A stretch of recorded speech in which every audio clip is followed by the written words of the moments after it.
Hey guys, for this video, I want to go over two DeWALT 20-volt cordless brushless ratchets and go over some of the similarities, which there are plenty, and some of the differences. Now, before we get into that, I do want to give you guys the model numbers so we know exactly what we're looking at. First, this is the 3/8 drive.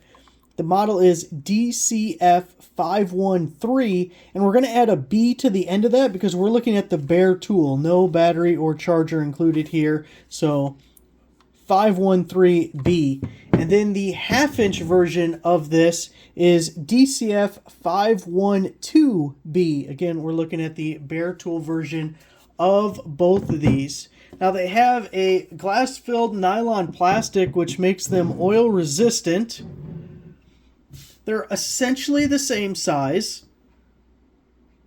The anvil 3/8, the anvil half-inch. Variable speed triggers.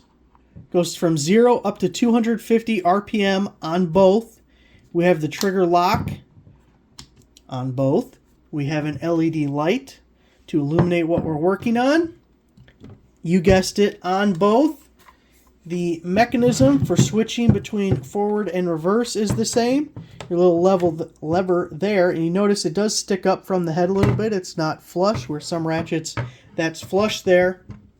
And the reason I want to point out all the similarities is because if you go through all the metrics and all the different, specs on these things, the only difference is this is a 3/8 drive, this is a half-inch drive. So in a lot of ways, it's almost redundant to have both of them. If you have a full selection of tools, I feel like the 3/8 is your better option, because as long as you have the sockets to go on it, this goes up to 70 foot-pounds, which is really good, by the way. If you look at the original Milwaukee M12 ratchet, that was 35 foot-pounds. So both of these are double. They're both really good. I like them a lot.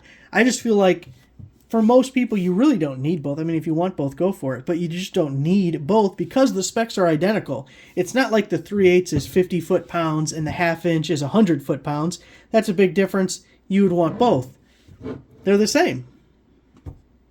So for me personally, I would go with the 3/8 and then make sure I have a full array of sockets to go with it. And I think that's your best option. But just know that everything else is the same. The only difference you're considering in these is the size of the anvil on the end. So hopefully that was helpful for you. Thanks for watching.